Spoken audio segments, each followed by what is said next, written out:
ജിൻഡോ മറുപടി. ഗവർണറുടെ ഈ നീക്കത്തെ നിങ്ങൾ ഈ ഘട്ടത്തിൽ പിന്തുണയ്ക്കുന്നുണ്ടോ ഇല്ലയോ? സ്ട്രേറ്റ് ചോദ്യമാണ് ജിൻഡോ. അല്ല അരുൺകുമാറെ, ഞാൻ ഇതിലൊരു കാര്യം ചോദിക്കുന്നത്, ഞാൻ ചോദിക്കുന്നത് ഗവർണറെ പിന്തുണയ്ക്കുന്നുണ്ടോ ഇല്ലേ എന്നുള്ള ചോദ്യത്തേക്കാൾ അപ്പുറം ഈ കേരളത്തിലെ LDF സർക്കാരിൻ്റെ നയപരിപാടി എന്താ? നിങ്ങൾ പ്രതിനിധിയെ കൊടുത്താലും ഇല്ലെങ്കിലും കേരളത്തിലെ 10 യൂണിവേഴ്സിറ്റികൾ VC-മാർ വേണം. അതിന് സർക്കാരിൻ്റെ നിലപാടെന്താ? ഗവർണറുമായിട്ടുള്ള ഫൈറ്റ് തീർന്നിട്ട് മതി കേരളത്തിലെ യൂണിവേഴ്സിറ്റികളിൽ VC എന്നാണ് നിങ്ങൾ പറയുന്നത്.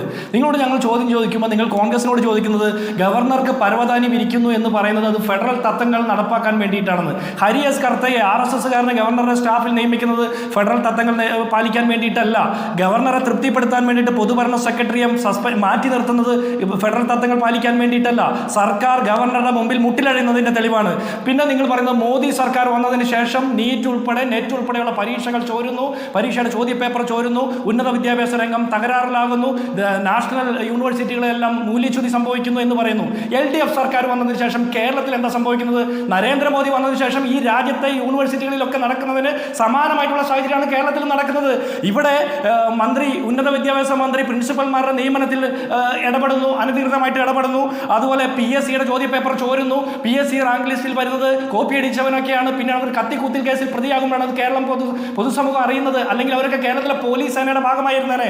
അതുപോലെ നിങ്ങൾ പറയുന്നത് സംഘപരിവാർ നയങ്ങൾ നടപ്പാക്കാൻ വേണ്ടി ഗവർണർ ശ്രമിക്കുന്നുവെന്ന്. കണ്ണൂർ യൂണിവേഴ്സിറ്റിയിൽ ബെഞ്ച് ഓഫ് തോട്ട്സ് പഠിപ്പിക്കാൻ വേണ്ടി RSSന്റെ ചിന്താധാര പഠിപ്പിക്കാൻ വേണ്ടി തീരുമാനിച്ചപ്പോൾ സംഘപരിവാർ നയങ്ങളാണ് നടപ്പാക്കാൻ പോകുന്നതെന്ന് നിങ്ങൾക്ക് മനസ്സിലായില്ലേ?